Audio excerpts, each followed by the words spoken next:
Spark Early Years. Many years ago, when starting my first nursery, I wanted every practitioner to record progress. Not just to ensure children were progressing well, but also so the right opportunities could be planned to extend the learning.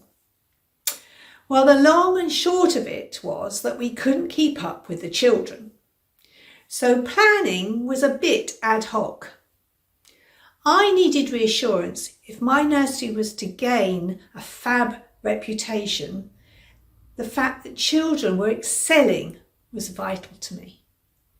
If I was starting my first nursery today, that still would be true, but would reflect the research findings around that provision has to be of a good or an outstanding standard to make a real difference to children's lives, and that children's lives are shaped by the progress during their early years.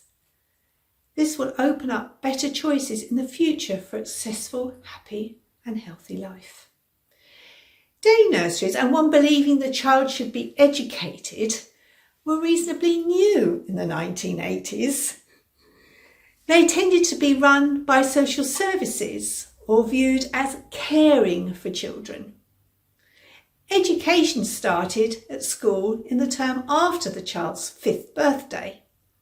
Day nurseries were for children whose mothers worked. So showcasing to parents how the nursery supported the children's learning was essential to me. As a team, we were wonderful at meeting the individual children's needs, but not necessarily very good at writing up observations and reports on progress that would be good enough for parents. Both essential to uphold and extend my first nursery's reputation. Everything had to be checked to evaluate us as an educational provision. Now, in case you haven't heard it before, I didn't do very well at school, and my spelling and grammar, much improved but not perfect now, weren't great. Luckily, I knew where capital letters and full stops needed to be. In those days, there was a machine like a calculator to check spelling. Back then, I had Julie, who had great English qualifications, and Moira was a teacher, but both only worked 2 days a week.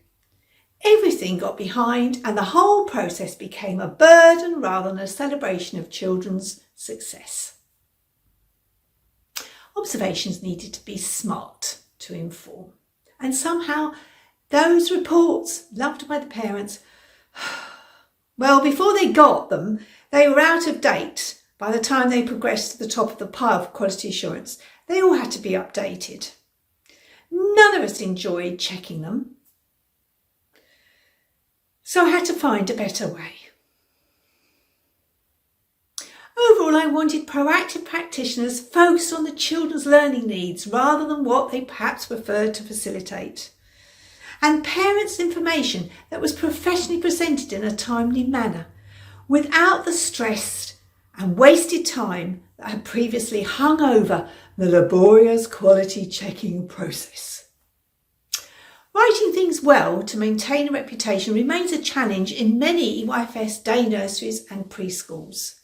However, I don't feel this determines or should determine the quality of the individual educator.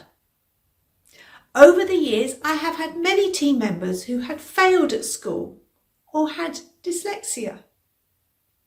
Regardless, they did a fantastic job, tuning into each child's emotional needs and interests, recognising where each child liked to play, and planning resources and opportunities to extend the child's current skills and knowledge.